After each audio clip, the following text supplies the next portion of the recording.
Hello, hello, and welcome to this week's Rebel Report. Thank you for joining me live and, of course, on the replay. Wherever you may be catching this broadcast, let me know you're here so that I can answer any questions that you might have and send you some love.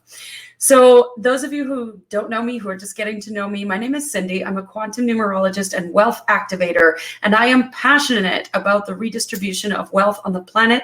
And I believe that comes through the hands of those who give a fuck, the healers, the coaches, the change makers, those of you who are in the trenches doing the work and want to make the world a better place. It is time for you to have more money so that you can create more impact.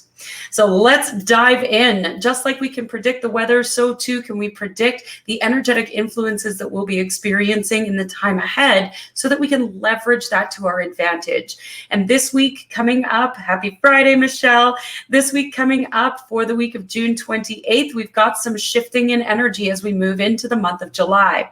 So I want to talk about that for a minute and dive into what July is going to feel like. Now, I am going to be doing a full July forecast next week, so you'll be able to catch that.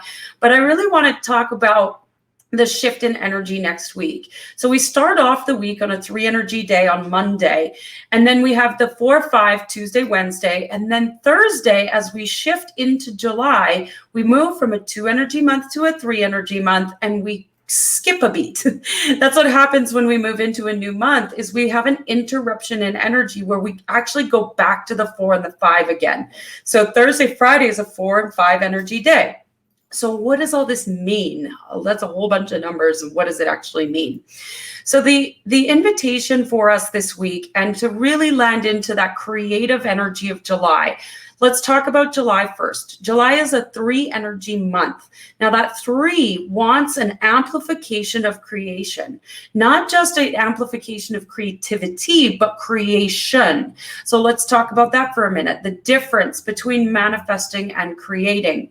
Manifesting is resourcing something that's already been created. So if you need rent money or something, or you're manifesting something happening in your business, whatever that might be, that's actually looking for and recycling something that's already been created. Creation is creating the new, and that comes from within. So I've been playing with this energy for the last 10 months and really diving into what it means to be a creator. And the invitation for us in the month of July is to actually dive into that. We are the creators and the perceivers of our environment at all times.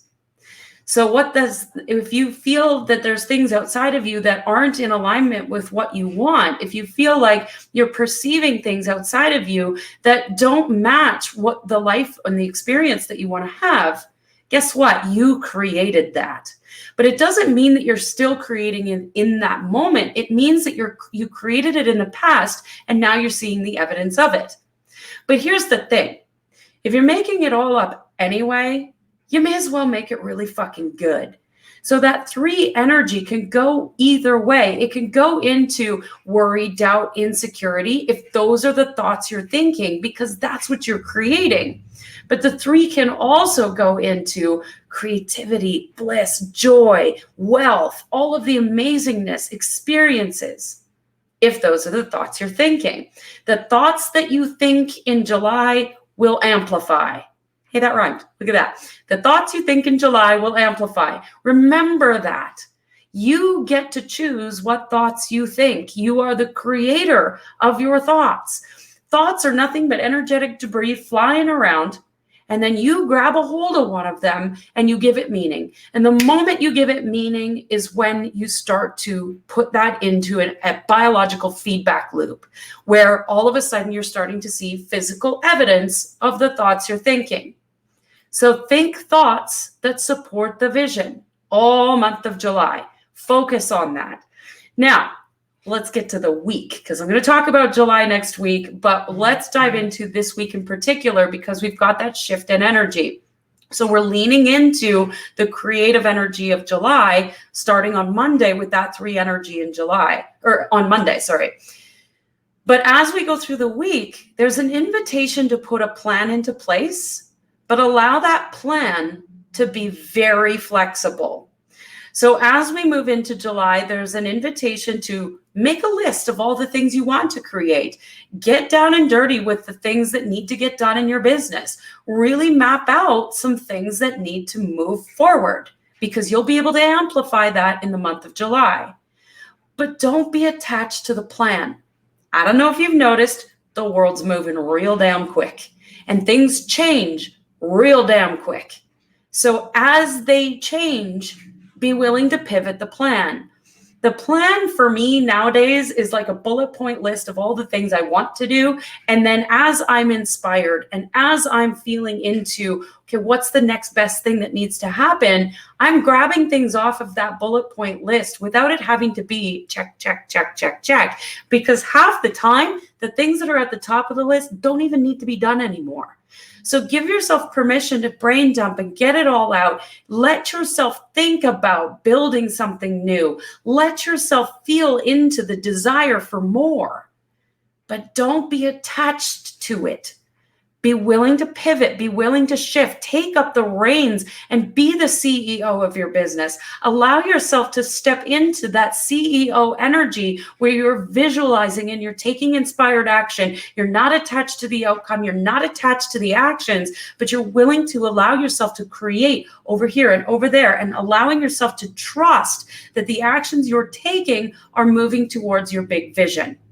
This is the evolution where the plan is flexible. The plan gives you permission to pivot and you are not attached to the outcome. One of my favorite phrases is, there is no fucking mountain.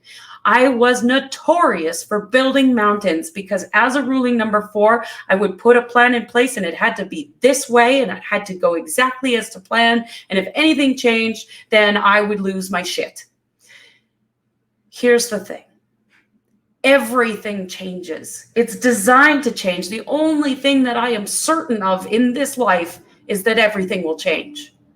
So when we are attached, we create a mountain.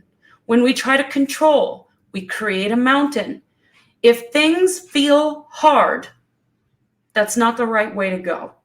That doesn't mean you can't do hard things. That doesn't mean that you can't look at what's really going on. That doesn't mean that you should just lay back and be lazy and not do anything.